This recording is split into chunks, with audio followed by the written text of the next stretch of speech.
Hi, my name is Victor Ezeugwu. I'm a postdoctoral fellow with the Canadian Healthy Infant Longitudinal Development Birth Cohort. I work with Doctors Piyush Manhain and Valerie Carson at the University of Alberta. Today, I talk about our recent publication in the May edition of Journal of Physical Activity and Health on influence of neighborhood characteristics and weather on movement behaviors in preschool children.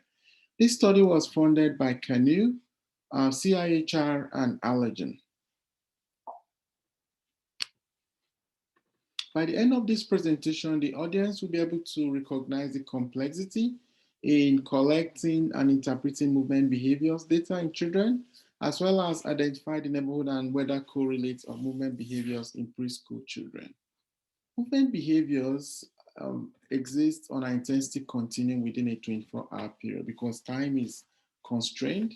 So this includes sleep, sedentary behavior, and physical activity. And of course, physical activity is divided into light, moderate, and vigorous intensity physical activity. So for metabolic equivalent, sleep will be rest. So metabolic equivalent of 1 MET, while sedentary behavior is between 1 and 1.5 metabolic equivalent, whereas physical activity will be anything above 1.5 metabolic equivalent. So this slide offers a pictorial representation of movement behaviors ranging from sleep to seated activities, including screen time, to children walking around the house with light intensive physical activity, to actually running around and playing soccer, which will be moderate to vigorous intensity physical activity. We know that from social ecological model that factors that affect movement behaviors, including physical activity, often extend beyond the individual factors. So individual factors will be things like age, belief systems, sex, but we know that other factors like the social environment, income, social networks, culture, the built environment, which many listeners here will be interested in, like parks, green space, urban design, commercial land use, transportation systems. These are all factors that, of course, influence movement behaviors. And we also know that natural environment, like weather, which we studied in our study, as well as topography, water, air, all those factors also influence movement behaviors. So in our study at the Edmonton site of Child, we recruited children at age 3 years and followed them through to age 5 years. So 385 children, about half of them were boys, wore Actigraph for up to 7 days, 24 hours per day for each day. Up to 385 of them had valid data, and we had to clean the data after they were downloaded, and cleaning involved verification of assign and return devices, identification of sleep time from sleep logs, which the parents kept. So we had to actually do visual inspection using the ActiLife software to make sure that the reported logs were actually valid. And in some cases, we had to make adjustments based on visual inspections. And then we also ensure that each downloaded actigraphy file matched the participant's ID because these devices were reused. So all that took a lot of time, took over 4 months to be able to clean the data. And then after cleaning the data, we had to classify these movement behavior, the counts, the raw accelerometer data, which I'll show in the next slide. We had to classify them into meaningful units that can be used for analysis. So the accelerometers often will record intensities of movement or accelerations in short intervals, like every 5 seconds in the form of counts. Higher counts represent greater accelerations or more intense movement. And often they are cut points, because the counts are not really usable in the raw format. So you have to find a way to classify them into meaningful behaviors. So we use Chandler's et al. Cut points to classify data in 5-second epochs, which are intervals, into sedentary time, which was vector magnitude. And by the way, vector magnitude just means that the actigraph recorded in 3 axes instead of just the vertical axis. So we classify the counts into sedentary time, light intensive physical activity, as well as moderate to vigorous intensive physical activity. So this slide just shows you how messy the raw accelerometer data can be.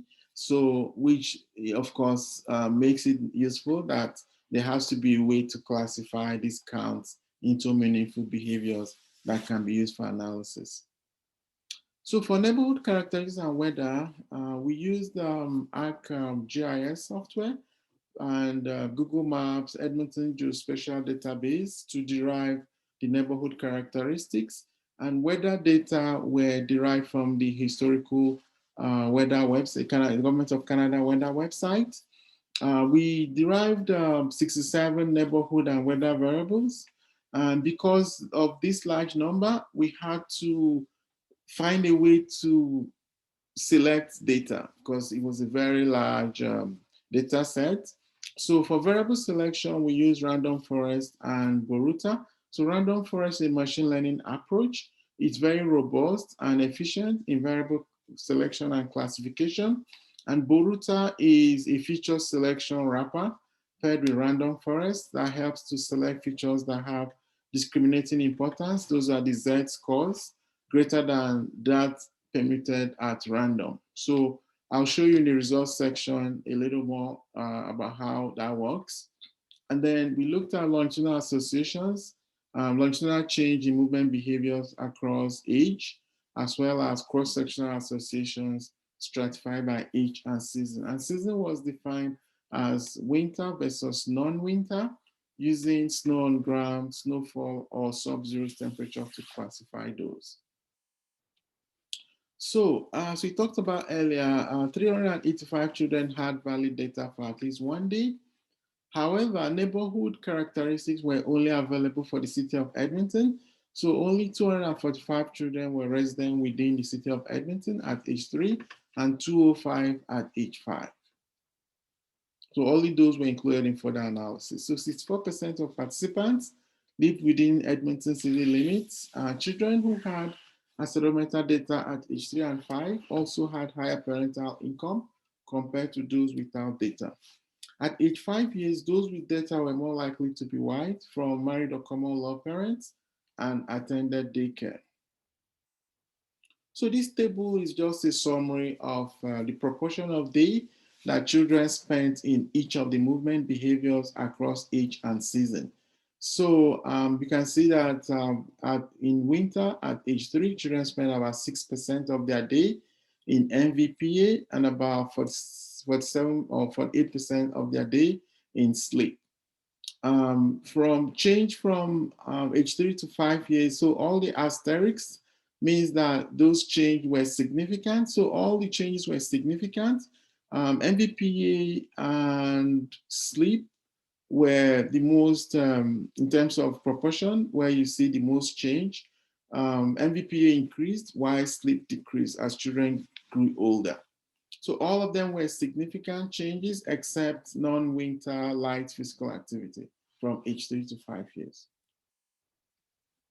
And then this figure shows the Boruta and random forest results. So the green means that these were confirmed variables that were important for each of the movement behaviors. Red means they were rejected. Yellow was tentative, kind of in between.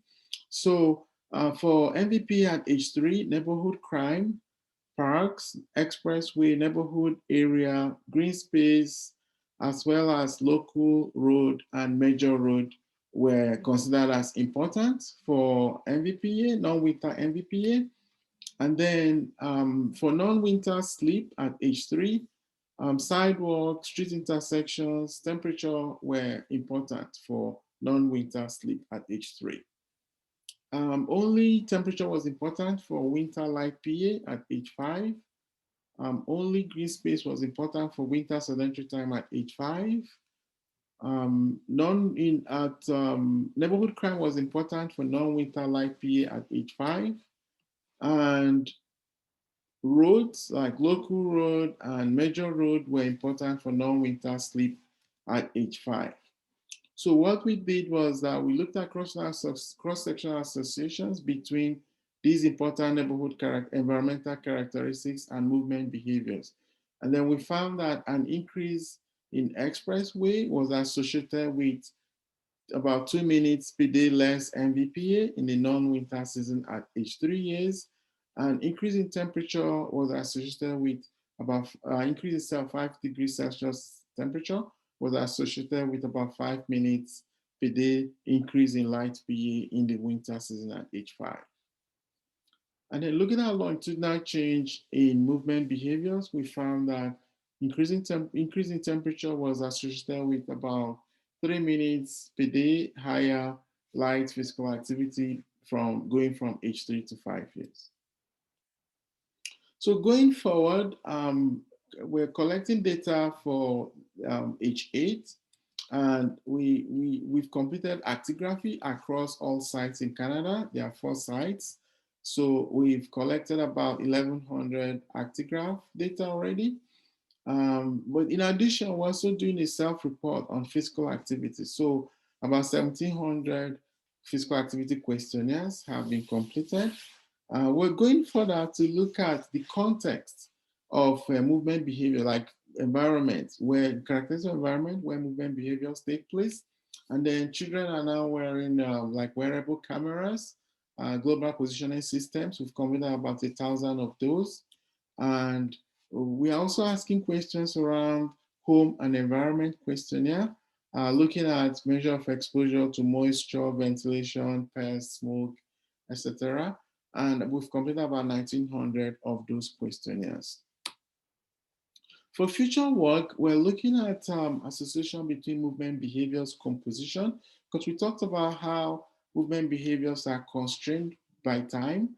So we're looking at those composition and movement behaviors with emergent mental health problems in children. So we're looking at specifically at internalizing and externalizing behaviors using compositional data analysis. That's the next step that we're moving this data to. Thank you for listening.